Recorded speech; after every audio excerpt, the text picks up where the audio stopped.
Welcome to another Engaging Virtual Meetings podcast here on December 20th. Happy holidays to everybody. I'm excited. I'm working on my top 100 clients are all receiving Christmas gifts or not Christmas, holiday gifts. And so I'm excited that to share those with the many people who get a chance to support my work. If you are watching this, take a moment to make sure and subscribe, share, like, and comment if you're there. If you're here live on the show, we'll actually incorporate your comments here. If you want to actually subscribe to this podcast, you can go to Engaging Virtual Meetings online and you can subscribe on any of the 13 different platforms. And I'm excited to announce that we are open registration for the Engaging Conference. This is our 5th version. This year will be the first year that we'll be going hybrid. I'm actually looking for now, I do have a few spots open for the top hybrid speakers that you know. If you know somebody like that, please have them contact me. Otherwise, you can register at engagingvirtualmeetings.com/CON. And now for our next guest. She's a coach, trainer, speaker who gets leaders and teams out of habitual thinking so they can solve challenges. I always love our creativity people and our people who get us to think differently and maybe out of the box if it's not too cliche. Let's welcome to the podcast, the one and only Ellia Harris. Hey, John. Nice to be here. Good to see you. Glad to have you here. Happy holidays. How are you doing? And you? Good. Thank you. Yeah. Okay, so we're only a few days away. Do you feel like you're ready or you feel like you're behind or you feel like you're ahead? So slight confession, I don't actually celebrate the holidays. I use it as a time to rest. So I'm looking forward to resting, recharging, playing, just completely switching off. And that's probably the best gift you can give yourself for sure in a year. Quite often I find that whenever I step away from something, all the best solutions come. So that's at least my part. Speaking of solutions, you have solutions for us. So why don't you do this? Tell us a little bit more about who you are and what you do. Okay.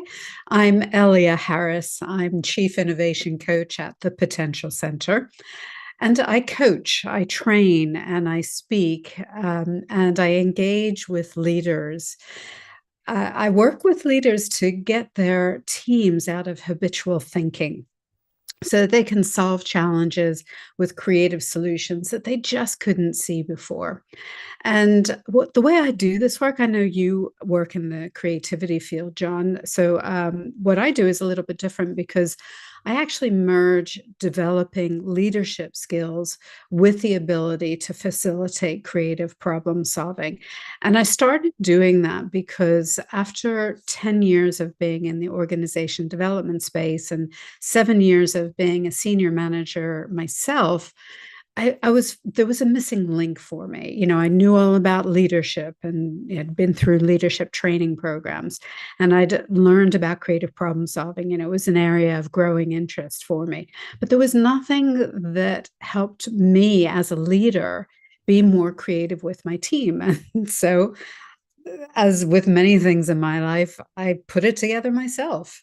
And I found that combining those skills was actually the fastest route to being an effective leader of a high-performing team. So do you have any examples of your creativity here? Like in mine, I know I quite often share that I actually got 2 US patents while I was at Microsoft. And then one of them was for developing a simulator that would simulate tens of thousands of email clients so we could figure out what was going on with one of our products. And so I'm curious about some of the creativity or other things that you saw or that you helped unveil in your class. Yeah. So it's a combination of things that I developed in the teams that I was working with, as well as things that I've seen with clients. So something from my own experience was that when I was a senior manager at Oxfam, an international nonprofit, I had stepped into that role as an interim, actually, and we still had fundraising targets that we had to meet. So basically, I threw down the gauntlet to my team and I said, okay, come up with an event that I was managing the corporate relations team. Come up with an event that would be of interest to companies. And so I knew I was working with really great creative thinkers, and they did me proud. They came back with this idea. It was a weekend event, and it was a team building event. They were going off into the woods. They were going to be camping. They were going to be provided with supplies for how to cook their own dinner, and they were given a series of tasks, a combination of brain and brawn. And behind all this was the message that this is what poor people in developing countries face every day of their lives. And Oh, so it was really good at getting the message across. We had to get approval for that project. They presented it so well. They brought the project to life and they got the approval for it. And it was a great success, and it got some local PR as well. Another example came from, and these are kind of small examples, but really uh, creativity starts on a small level and then it builds up. So I have no shame in talking about small projects. So here's one from a school that I worked with. It was a technical college in the UK, and they were having issues with student attendance. Basically, the number of people that were bunking off from school was just getting ridiculous, and they put penalties in place, and they were sending kids to detention, and they felt really bad because they felt like they were missing something. So I got together with the leadership team and we changed the focus. Their problem, as they saw it, was how do we get kids to stop bunking off from school? And we shifted that around and made it a more positive problem statement, which was how do we help kids appreciate their academic progress? How do we get kids to enjoy coming to school, basically? So, as a result of some of the brainstorming that we did, they put a survey in place. It was an anonymous survey asking students what they needed more of, what they wanted more of. mhm. And the result of that survey helped them put some just small things into place, but things that really helped, like a one-to-one mentoring program and more time with the teachers and peer-to-peer coaching. And as a result of all that, they actually increased academic performance to the point where they had a 20% increase in the number of students that were graduating. And this was from an area where there was low high school graduation rates. So it was pretty good. That's fantastic. The experiential part I think is so important in, putting people inside of things. So I think that is crafty. I still remember to this date. I was probably 8 years old in my hometown of Stockton, California. It's a fundraiser where, you're trying to get people to pay you for every mile you walk. All right. So we walked probably like 6 to 10 miles. And then at the end of it, they come in and they have a big presentation where they tell you a little bit more about, where the money's going. And all you get is a cup of rice, right? Because again, this was around world hunger, and this was saying this is Right. actually the typical meal that these these people that are going to receive these funds are going to get, and like you're hungry, right? And I still haven't forgotten that to this date about how powerful the experiential part is, and that cup of rice reminded me that this is how others have it. Like, we're lucky every day that we have a lot of the things that we have. I do want to So talk a little powerful. bit more about the positive statements. So I'd love to hear from you.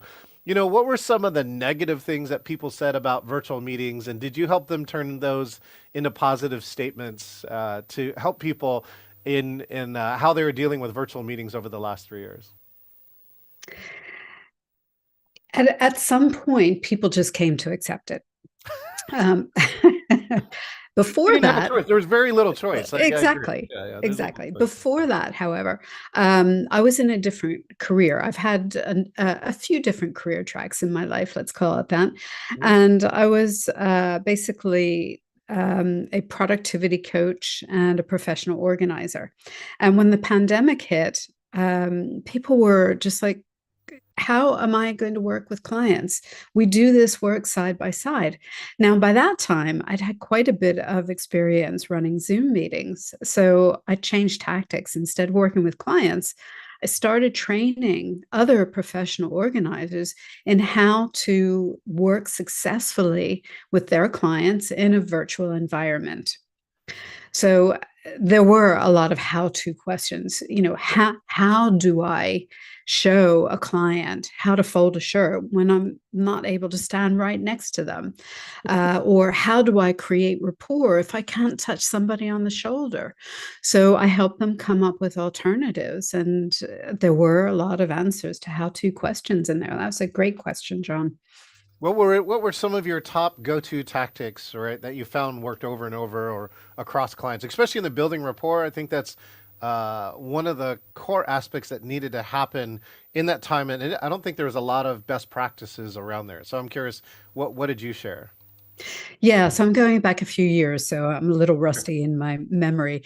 It was probably things like make make eye contact is really important when you're developing rapport. So what you have to do is make eye contact with that little green light on the computer, which is kind of that's hard to do. Yeah, trying to see what somebody's face looks like through a green light. You just have to get used to it. Another way of developing rapport over a virtual space that I helped the organizers with was helping them come up with questions to ask. So it was more of a two-way engagement, and it wasn't just let me tell you what to do, or let me just sit back and have you tell me about your problems with organizing. It's still about creating a dialogue. You just have to do it over some ether space. Hmm. Other things that I encouraged them to do was to be more conscious of body language. Yeah, we only see each other from the waist up, but there's a lot of information that gets conveyed through the face.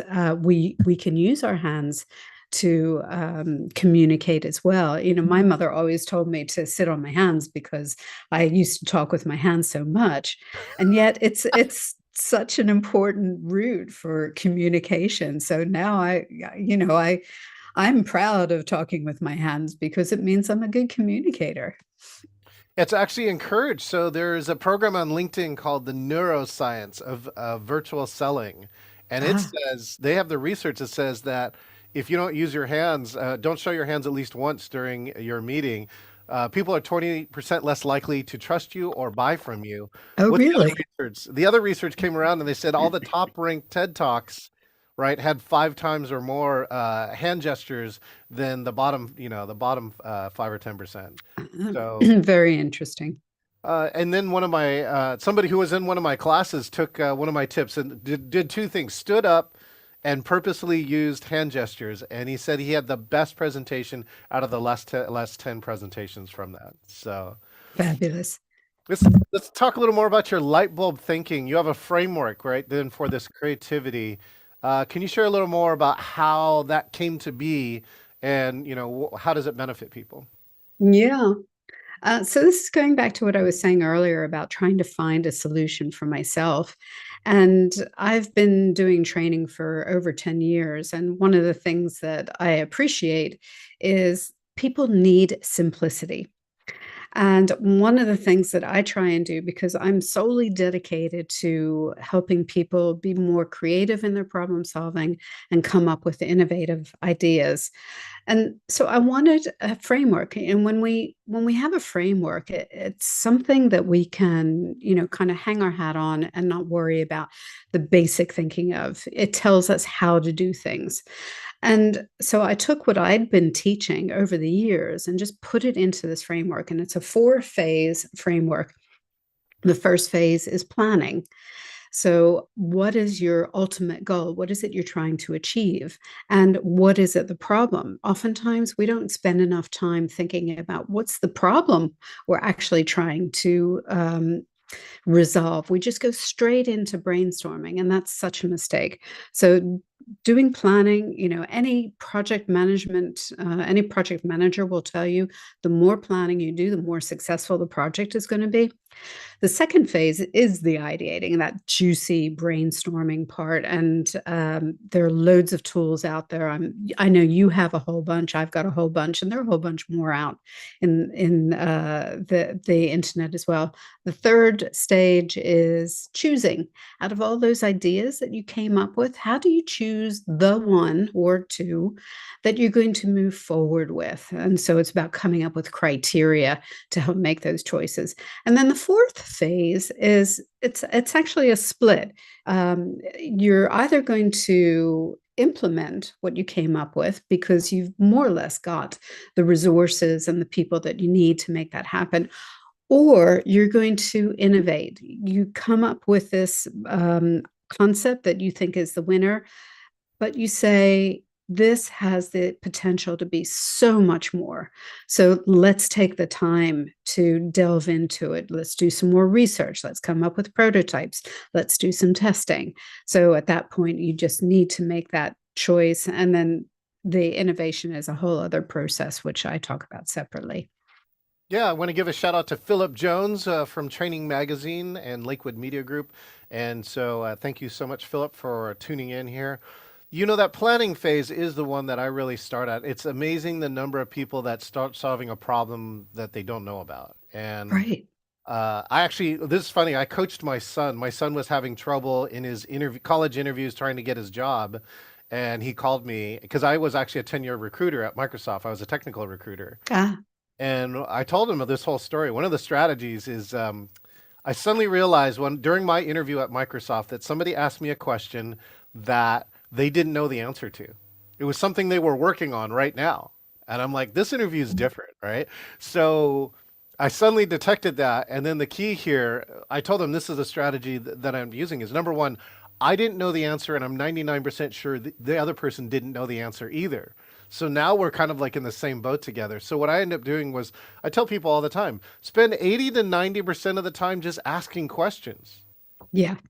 It sounds simple, but so many people can't do it. They just rush like I got to have the solution, right? I need to know. I'm the manager, or I'm in charge, and I'm like, no, throw all that out. If you really want to get a great solution, do that. And so by taking 80% of the time to ask questions, we had identified that we could actually solve this problem in the fastest time possible, given that it was like a computer algorithm.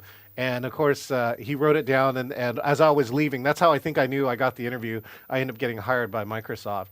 So that planning phase, I think, is so important for people. How do you get people to slow down, right?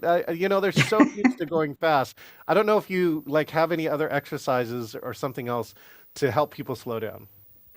Before I answer that question, I want to mention something in line with what you were just talking about, because the thing about management, so I work just with managers. I sometimes train teams, but I mainly work with managers and especially new managers.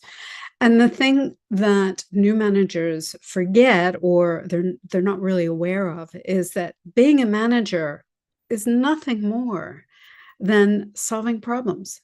That's your entire job. So once you've got the solution for how to solve a problem, once you know that every question that you're looking at is a possible problem or opportunity to be taken advantage of, then you're on your way. So I just wanted to mention that. So how do you get people to slow down? Yeah. One of the ways is to, and I do this as part of the planning phase as well, is make sure that people know what your company mission is or your organization mission is and what your vision is. And do regular check-ins, as you're going through the planning process. How does this relate to our mission? How does this relate to our vision? And also the goal, if you have a goal for what you want this exploratory conversation to achieve at the end of the day, the problem that, or the solution that you eventually come up with, is this getting us on the way to achieving our goal?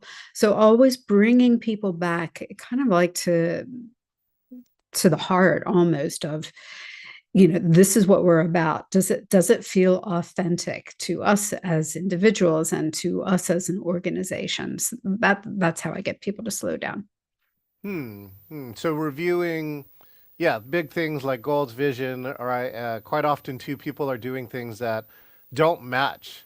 You don't even like, I end up asking the question going, why? I'm not sure why you're doing this. Yeah.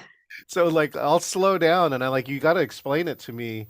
like I'm from the outside because again, like if it's an event or something like that, it has to match these people who may know nothing about your vision, your goals, your culture, right? That's true.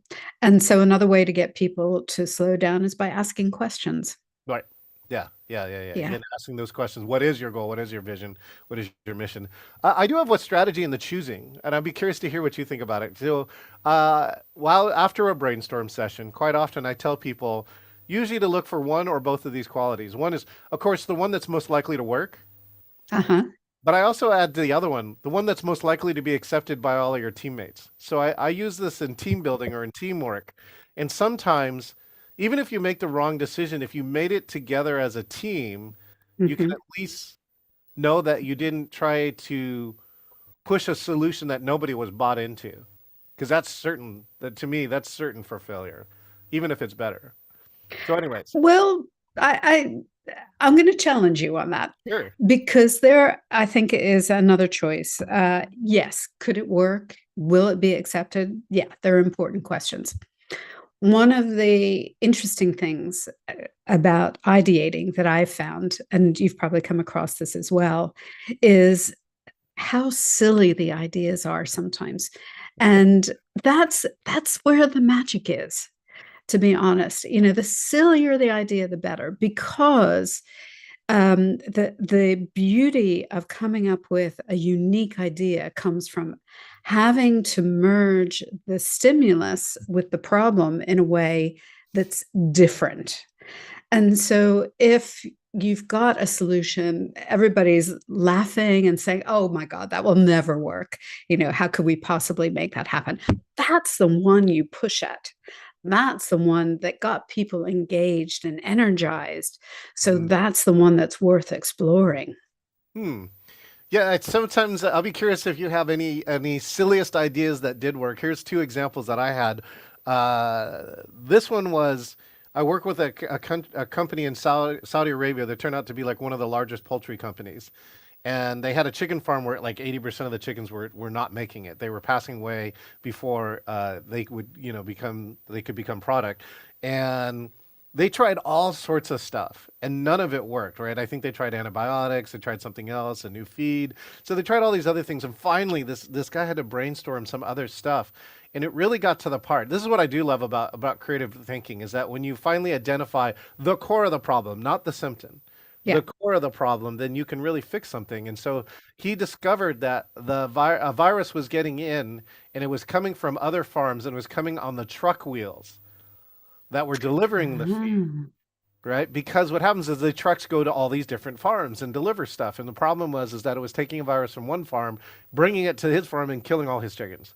And Mm. what they invented was a bath, which was a bath that was big enough that the trucks had to drive and roll their wheels through before they could come in and deliver. And he actually turned, a completely broken chicken farm into a working chicken farm. And so I think, that I think they started where the idea was kind of ludicrous, but in the end, it turned out that this bath thing was really the top idea. I don't know if you have any other examples in your work with other people of silly ideas that really actually turned out to be the right one. Yeah, that's a great idea. And World Economic Forum used to bring up some examples of things like that. People working in developing companies to come up with solutions like that. And necessity is the mother of invention. There is an example that I wanted to share with you. It's not one from my experience, but it's one that's always stuck with me. Yeah. There was a city in the Netherlands that had a littering problem, and they started, putting fines up. If they caught people littering, they were fined and all the rest of it.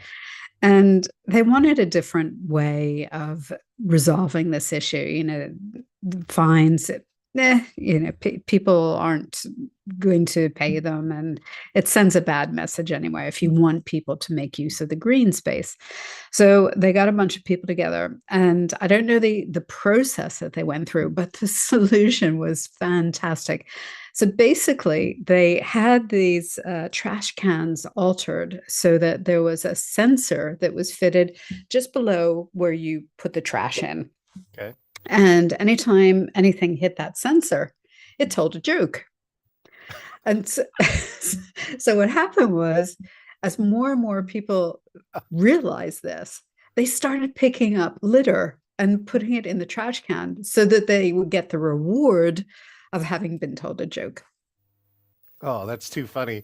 There I heard the similar version of it for Texas, right? Texas had people throwing trash out of their car windows, Yeah. right? And they tried all these things like anti-litter campaigns, bigger fines. None of them really worked, but they came up. The marketing agency that was who was speaking around this said that it was the key part. Don't mess with Texas No.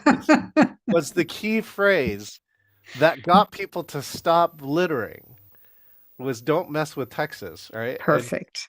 it's so, again, solutions have to fit a culture, Yeah.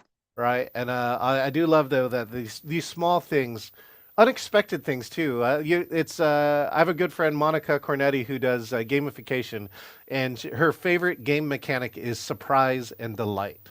Ah, Surprise and delight. So I'd love to hear good. a little more too, Elia, about what surprised and delighted you over the last 3 years. So I'm sure you did a lot of work on virtual. And I'm just curious of like, what are some of the things that surprised and delighted you? That's a great question because not many people ask that question. It's very positive, and that's what I like about it.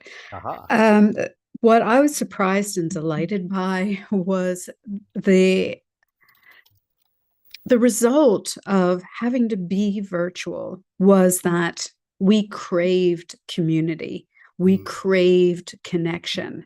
And so we learned how to connect virtually.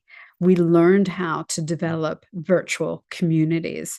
And I think it just reinforced the humanness within us that, yeah, we've become such a technical world and advances still are, moving forward at a horrific pace.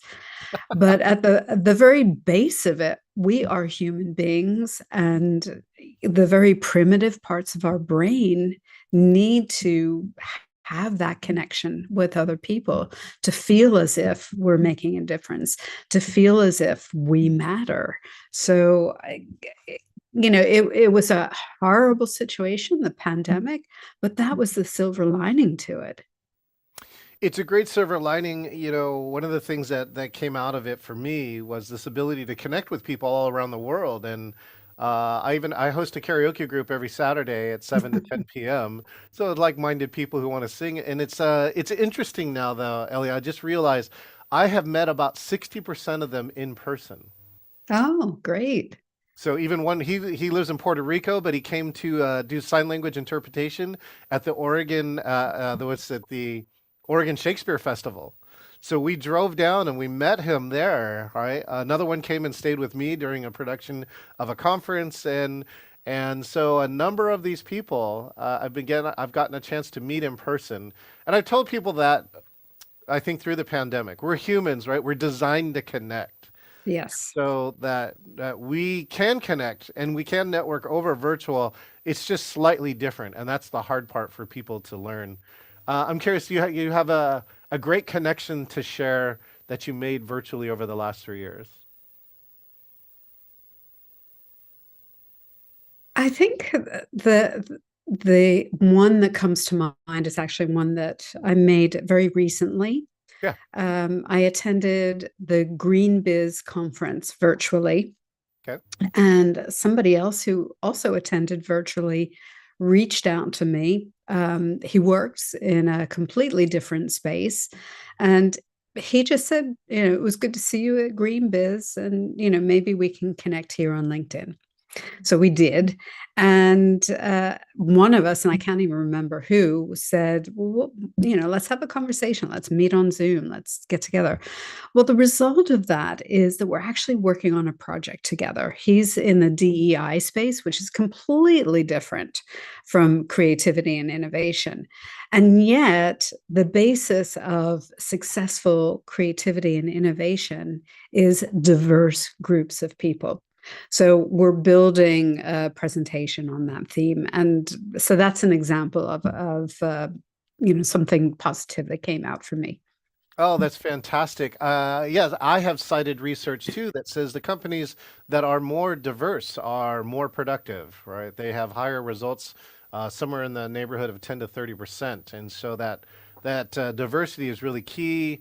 I think it's also like here, like if you're talking about problem solving, is that when you have a diverse group, that's often where everyone is looking at the problem from a different viewpoint, and Yeah, that's how new solutions really come out yeah. and everyone thinking about it the same. Oh, well, that's a great connection that you made again over virtual. What are some of your best practices then in presenting or in facilitating on virtual? What are some of the things that you personally do to really make your programs engaging? Yeah. Well, having this background in training helps because that's given me a lot of a good foundation on how to make a successful training to start with. Mm, So part of that, translates over very nicely into a virtual environment. So some of the things that I do are I make sure that I build in two-way engagement after certain periods of time. So like roughly every 10 minutes. I heard somebody say you should do this every 5 minutes, and I'm not sure that contributes to learning, if you're trying to lead a course or something, but certainly having engagement where people get to discuss. And this is what I look for as well when I attend a virtual meeting is it going to be juicy, meaty conversation where I get to learn from other people or at least compare experiences? Or is it just going to be, oh, this is me, this is what I do, this is what I'm looking for. I've had enough of that. So, having providing an opportunity for actual discussion, because we learn by doing. And so if we have the opportunity to apply what we just heard in the course of, here's this person sharing their skills, the fastest way of doing that is by getting together with a group of people in a breakout room and saying, here's how I did it, or here's how I think it could be applied. So that's a big part of it. And the other part too is, as with any presentation, leave as many words off the slide as possible. If you are using slides, I try and use pictures as much as possible, yeah. because I think that that stimulates the imagination as well. Yeah, I just recently had another conference that had a slide that I believe had 200 or more words on it. Oh no. And there's a few kinds of that might have a reason for that, but that would most likely what my good friends in the presentation world said. That's called a handout. What if you're going to give that many Yeah. words? Like, don't put it on the slide, right? Put it in a handout, and if then let somebody read it later. I really love this idea of meaty conversations. I'll cite John Medina, who wrote the book Brain Rules. Who hear from our good friends at UW, said every 10 minutes, right? I do like to design programs now that roughly every 10 minutes I'll shift gears somehow or another, whether it's rather presenting or look for a point of interaction. But maybe you'll enjoy this latest tip I've been giving, Elia. And this tip is I allocate up to half of the time of my presentation for the audience to talk. Yeah, good rule. And so that one number one makes the class, engaging because I tell people it's almost impossible for people to multitask when they're talking to you or somebody else directly. Yeah. Because we're humans too. We're like, we don't really want to be that rude. And if you are that rude, it says a lot about you. Yes. And then the second one is that, is, is I think then every class is different. So even though you're teaching the same principles, you could even teach the same framework, right? I think it comes out differently because again, these different stories and different examples come up, and they're way more important and relevant than whatever stories that we have. Okay, I'm going to ask a very unusual question. Is that okay? I'm ready.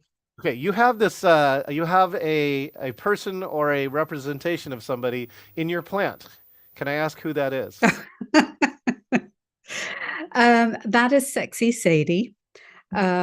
My mother was a pro at buying unusual things at thrift shops, and this was one of them. And so she sits very proudly in the background, kind of peering over my shoulder.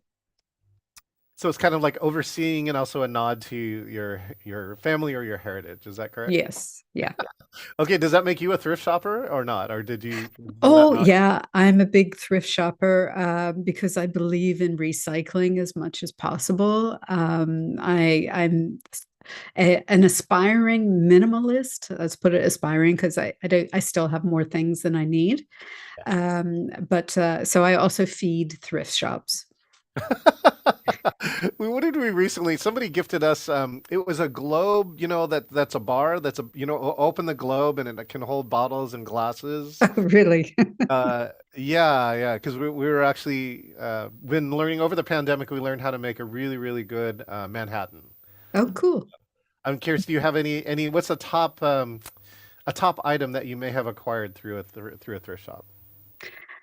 I think the top item still is oh, what's the name for it? It's a big, heavy pot Dutch oven. That Yeah. Okay. Yeah, and I got it online from Goodwill, and I was stoked. It was like I still use it. It's one of my favorite cooking utensils. It's so funny. I have one of them too. It's a cast iron pan that's like really extra big. Like it Yeah. almost takes me two burners for it. And it came from Walmart and it was $17. New, new. And it's like I'm not a big fan of shopping at Walmart per se, but this pan, one of the things that we do after Thanksgiving is we make turkey pot pie, and so you make all the filling inside of the turkey pot pie, and then just stick the crust on the top of this cast iron pan, shove it in the oven, and so. Wow, nice. Yeah, that's impressive. Okay, so thanks for that. Going back to not the past or thrift shop, but going to the future, Yeah. what are some of the things that you think will happen or that you wish for in either virtual or hybrid going forward? I think, and I've had this thought for the last few years actually, that virtual reality is going to be big Yes. in the future Yeah. because it's another way of bringing people together. Um, Digital whiteboards are fine, but they're very flat, they're very 2D. You know, everybody knows what a whiteboard is. It doesn't change in its function, whether it's digital or in a room. But one of the things that we can't do yet virtually is stand side by side with other people. And this is where the magic happens sometimes. If you are just playing like kids with a concept or, playing with, how do you create a tower out of spaghetti sticks and a marshmallow? Do you talk through it endlessly, or do you just stand side by side and see what you come up with? Interesting. Okay, so then let me check. Do you own a headset yet or not? No, and if somebody would wants to donate one, I will happily accept it. I'd love to try this out, but no, I haven't got there yet. It's amazing the Quest 2. I know there's new ones out, but the Quest 2 was really popular about a year ago, and that there were some refurbished models that came out, and they were as low as two Ah, or $300. I found myself, Elliot, you probably know, right? I'm like the biggest tech head you've ever met. I've yes. got so much technology running here. I did buy a headset, and I was surprised. I really made a goal to try and just use it like an hour a day.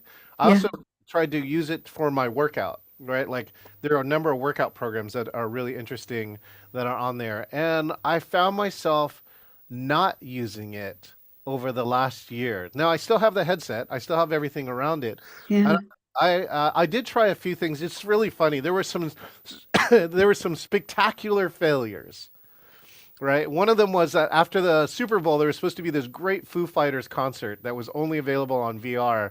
And I tried to get in. I waited. I actually navigated myself to the door. I waited at the door, and then the concert started, and nobody got admitted. And we're all talking around each other. It's really funny though, because I met a bunch of other people who were VR advocates, but all of us were being left out.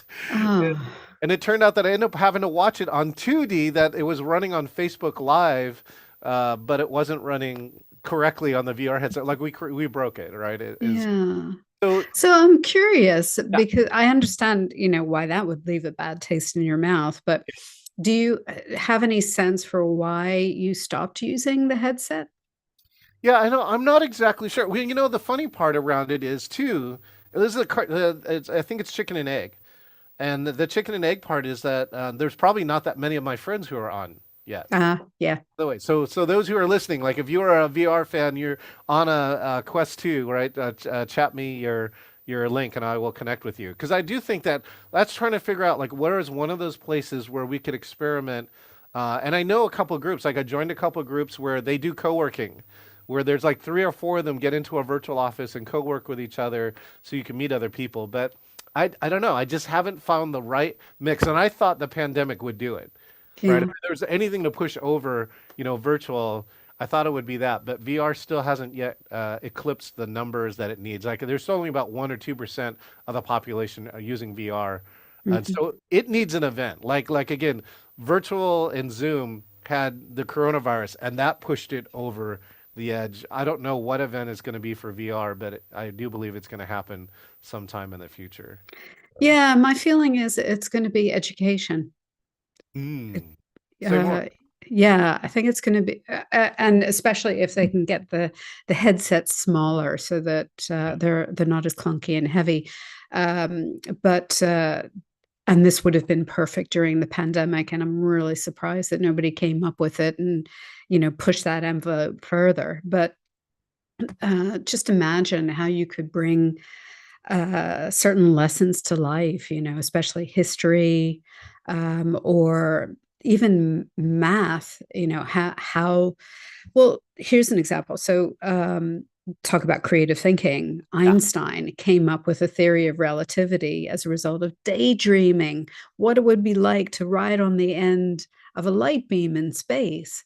So, what if you can apply those principles to math or physics Yeah. classes? How involving would that be for students? Yeah, I think that we'll see things like that. And I think one of the cool parts about VR is like you again probably have seen too, like I have this ridiculous setup. Yeah. In VR, it doesn't cost any more than the headset, right? So because what happens is you can put virtual screens on all these different places. And so I do think we're gonna see a generation that will grow up, right? If there's a generation that does grow up with VR, that you'll see that their ability to handle and manage things in that space, will increase, and we'll see what happens as an artifact of that. So Yeah. I think Google almost got there with Google Glass a number of years ago. That was small and, obviously there were some problems with it because I don't think it exists anymore. yeah, it had, it's funny too. It wasn't the hardware; it was the software. Like I like to say, Ah, the hard stuff is easy and the soft stuff is hard. And it actually had a lot of blowback in the social aspect, right? Because people didn't want glass there, even though their phones are doing the exact same thing every single day. But politically or social society, people didn't want. The glass part was just too not human, right? And so hmm, it got crushed, I think, not by its technical abilities, but it got crushed by its how it got positioned in society. And so got that's the it. other thing that you'll see too. There will be some version of VR that will be much more friendly, right? Like your pair of glasses, something that's much more natural to us as humans. And Yeah. so yeah. All right. Well, cool. Well, Elliot, thank you so much for joining us. If you had the ability for people who are listening, it's like our good friend Philip here, to remember just one thing from this interview, what do you want that one thing to be? That facilitating creative problem solving in a team can help solve challenges faster, make your organization more successful, and keep your team happier, which means lower attrition. And that's going to be really important now. I know a lot of people are laying off. One of the things you got to do right after a layoff is make sure the people you have here with you are happy, because they are wondering. And at least in team building, one of the things that I found out over my years of team building, Elia, is that we're a leading indicator for the economy recovery, right? When people start calling team builders is when they think they're done laying off, because nobody calls a team builder while they're doing layoffs. They only call them after it's done. That's So very true. Yeah. yeah. So invest in your teams. Ellia, thank you so much for your time today. It was great talking with you today. Thank you, John. This was wonderful. Outstanding. This is John Chen, and we've been chatting with Ellia Harris, a coach, trainer, speaker with her light bulb thinking framework. And we hope that you enjoyed this conversation, that you really took these parts around here. Take care of your team and see how you can unlock the creativity from that team. One of the ways you can unlock that creativity is subscribe. Get more videos like this and get notified when they show up. So hit the subscribe and the bell. You can share this, you can like and comment on side of here. Again, if you want this podcast, you can go to engagingvirtualmeetings.online and you can subscribe to this podcast in any one of the 13 amazing locations where Apple Podcasts is currently our number one and Spotify is number two. Again, one more time, you can register for the Engaging Conference October 1st, 2nd, and 3rd with a live component right here in Seattle, Washington, as well as a virtual. So we're going to go hybrid this year. You can register at engagingvirtualmeetings.com/CON. And if you want to be like Ellia and want to be the next person here on the Engaging Virtual Meetings podcast, just go to engagingvirtualmeetings.com/meet, select interview, select the best hour of your day, and you too could be the next guest here on the Engaging Virtual Meetings podcast. Happy holidays, everyone, and we will see you next time.